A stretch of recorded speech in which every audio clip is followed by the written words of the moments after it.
What's going on, guys? Welcome back to Northside Reptiles. I'm Andrew, and this week we are talking about red ear slider, heating, lighting, and water temperature. And if you hear some splashing in the background, Bowser's in the tub, he's having a bath, so don't worry about that.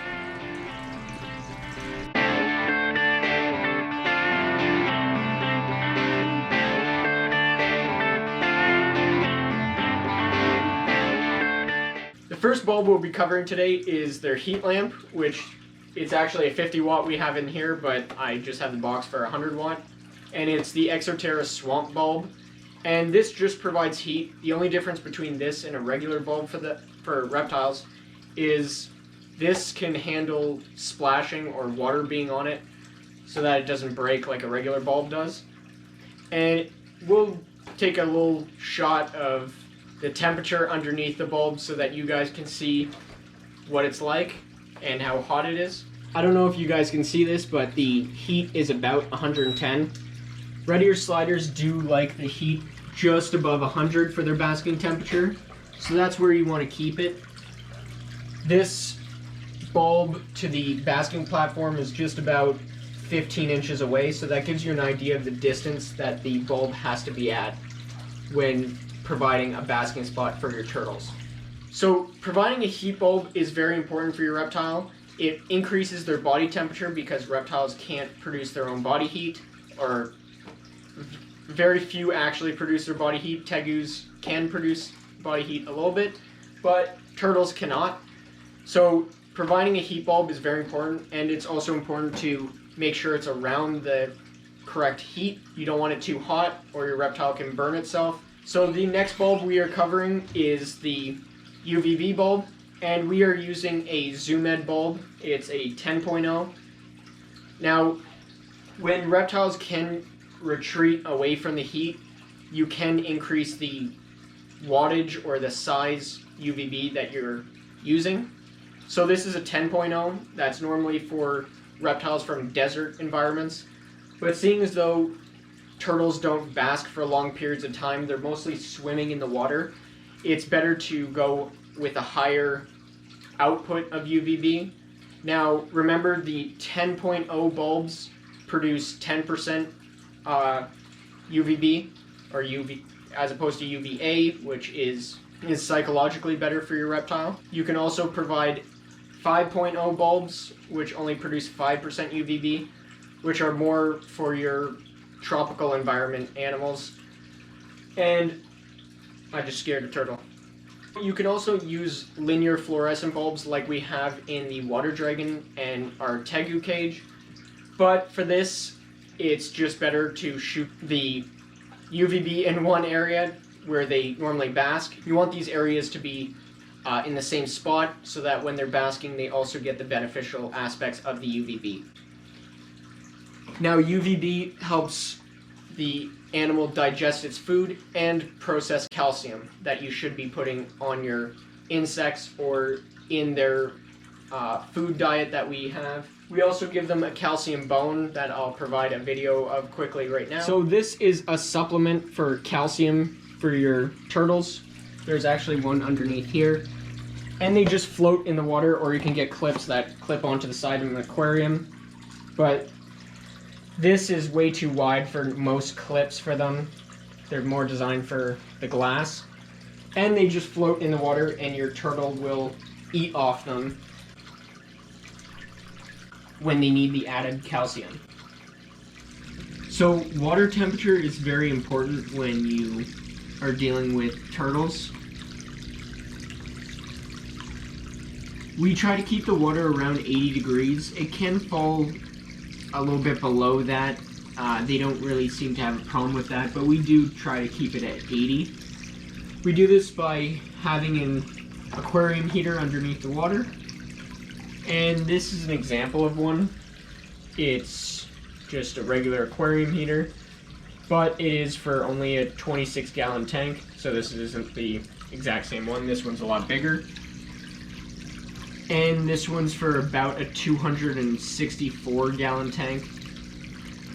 And obviously this isn't 264 gallons, but it's better to go over and spend less on your heating bill.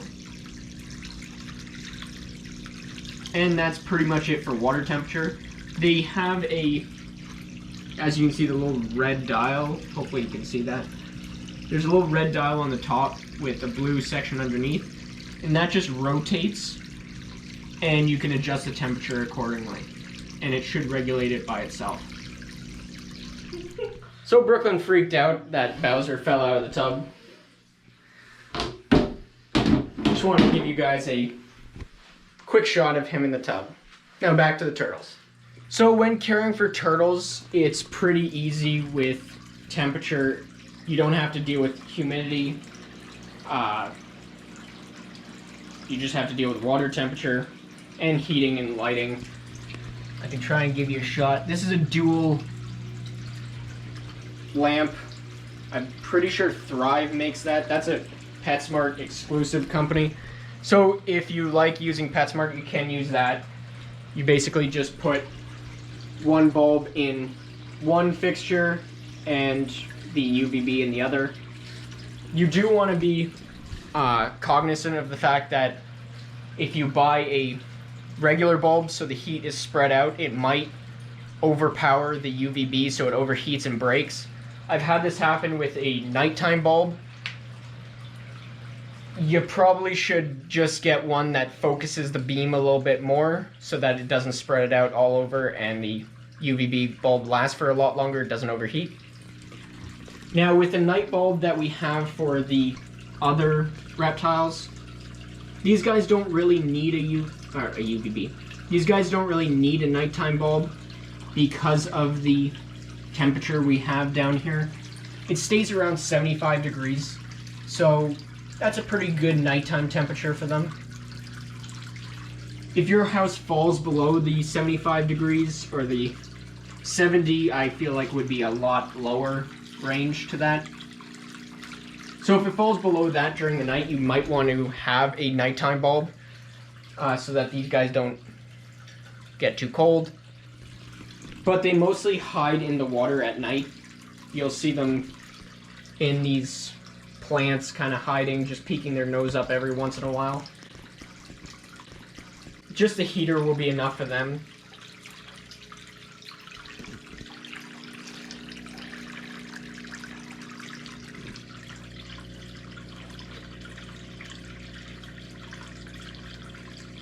But turtles are very curious. They do come to the surface a lot to greet you.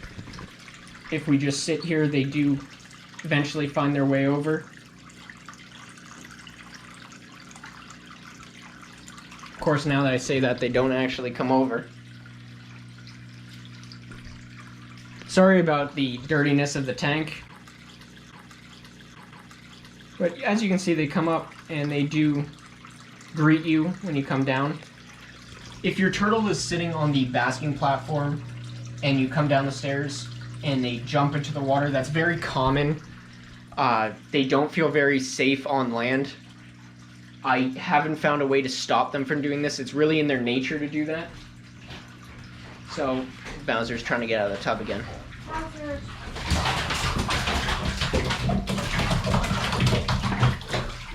Oh.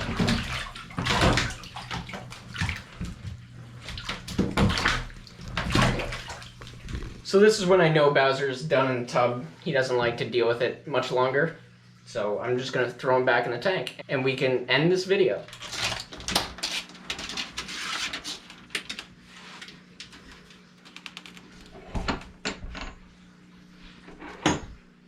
And now that I'm soaking wet, I will end the video. Thank you very much for watching. Don't forget to like and subscribe. Leave a comment down below. And you can go check out our other channels. We have Instagram, Facebook, TikTok, and of course YouTube. And I will see you guys in the next video. See ya.